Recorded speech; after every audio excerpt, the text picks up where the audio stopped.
Some of you may have heard of it, and maybe a lot of you haven't. But what Huma Faith has been doing for the last 9 years is providing transitional and community housing for the homeless in both Dallas and Tarrant counties. We serve anyone that's in need, but I will say that we're the first to serve the Muslim population in our area in that capacity, in the homeless capacity, strictly homeless capacity. I don't know if anybody understands the data in our area. There are 5 leading causes for homelessness in our area. The first is poverty. I think everybody can kind of understand that. The second one is unemployment. The third one is poor mental health. The fourth reason is substance abuse and addiction. And the fifth leading cause of homelessness in our area is domestic violence. Now, I think, when people hear substance abuse and addiction, I want to say something about our population over the last 9 years, because we have our fair share of all of those situations I just mentioned. We have had more people who abuse their own medication than illicit drugs.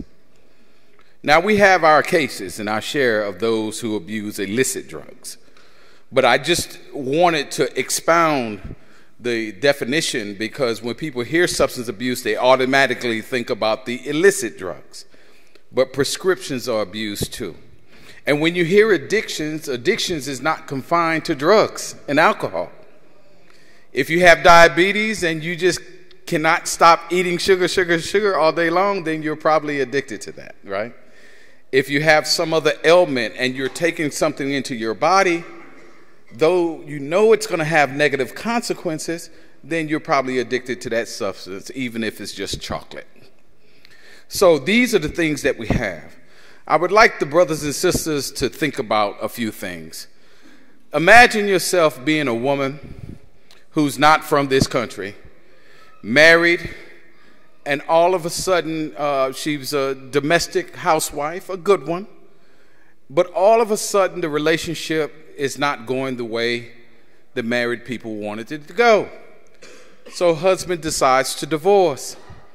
The unfortunate thing is something like that is that here's a woman apt to not have an education in this country, at least, and have been doing domestic, housework and taking care of children last 10 or 15 years or whatever the case may be. And all of a sudden there's a divorce. No empowerment. Once the divorce happened, where does she go? How does she take care of herself? These are the kind of situations that we come into, And so we have to start that process. We have to empower them. We have to find a vocational trade or ESL or GED or something like that to empower the sister so she can eventually stand on her own 2 feet. Or she might luck up and find another husband. Who knows? But still, that's just an unfortunate situation. I'm just giving you an example. Another example, sister with stage 4 lung cancer, 74 years old. And what is she apt to do? But try to take care of herself the best she can, right? So when a situation like that comes to us, then we have to provide what besides the housing? We have to provide some social services. We have to get her to the doctor's appointment. We need reliable vehicles to take folks to these doctor's appointments. Right now, we're housing 23 people. So we need a couple of vehicles and make sure the maintenance is kept up on them, that kind of thing. So there are unfortunate circumstances, and there are other circumstances. And then, as we know, I know there's talk everywhere about prison dawah, and I happen to do that too. I'm one of the chaplains in the Texas Department of volunteer chaplain, in the Texas Department of Criminal Justice. A lot of people are taking shahada. They hear the message of Islam and they embrace. Allah chooses them, guides them to this deen. And then what happens in a situation like that, and this is my experience too, you get disconnected from family. My Christian family did not want to hear that I was trying to be Muslim. They didn't want to hear that. It took them years to make the adjustment. So a lot of situations like that, their family is trying to demonstrate something to them. Since you did that, we're not going to support you. We're just going to cut you off We're not going to aid you. You just struggle. You know, and they'll tell them, see what Allah does for you then. That's what they do. We have to embrace them, right? And so we get a lot of that as well. You know, brothers, more brothers and sisters coming to us because they have nowhere to go after the period of incarceration, and while incarcerated, they've taken Shahada. So again, we've been doing this for the past 9 years. One person told me we're a well-kept secret, you know, because a lot of people don't know about us. But we've been doing it. We've been struggling. We don't have staff. You know, Amit, my wife, you know, we do the best we can. And we need help. We need some stability. We need financial assistance. We need people to come visit us. In 9 years, that's one of the hardest things besides money that I've had a hard time with. Just people coming out. Come out, visit, make the dawah. I tell you what, in this journey, for the non-Muslims that have stayed with us, we've had a handful of shahadatain over the years. But what's to me more valuable, even though we don't have 20 and 30 shahadas, the non-Muslims that have come to us have gained a greater respect for Muslims. They have a different idea about what a Muslim is. And that has been very important to me. Because when they do come to us, if they decide to come to us, they're going to have a no-pork diet.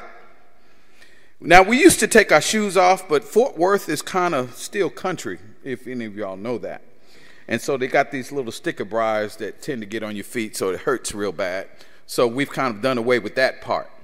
But there's a no-pork dietary restriction. They asked why. I said, well, we want to make sure everybody can coexist and get along. And alhamdulillah, they start asking questions. They see me with a kufi all the time. They ask questions. And when they see that someone is caring for them, they just become curious. I tell you what, and I'll close with this. I don't think I'm going to offend nobody by saying this. We know the Christian ideology is weak. That's the word I'm going to use. It's weak. But they beat us in something, they excel in something that we don't excel in. They have a superb dawah program. When people are on the streets and they be like, well, I need somewhere to go, what religious population do they generally think of? I need some clothes. What religious population do they generally think to go to get that kind of help? And guess what? And when they get them in their halls or whatever, and we could be doing this too, they say, we need you to sit down for 15 or 20 minutes. And during that 15 or 20 minutes, they have a message for them. This is what they do all day long, everywhere. They feed, they feed, they feed. They house, they clothe, and they stop them in their tracks for 15, 20 minutes and share something with them. And then, some of them will come, they leave those facilities, believers in their faith, at least they think, until they hear another inspiring message or see another group of people that have care and concern for them. Jazakallah khair. Thank you for allowing me to have some time to share with you. We have a table outside. I don't know if I'll be by myself, but I'll do the best I can there too. Assalamu alaikum.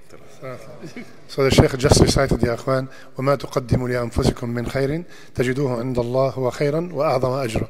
So please help the brother as much as you can. Barakallah fikum. Assalamu alaikum wa rahmatullah.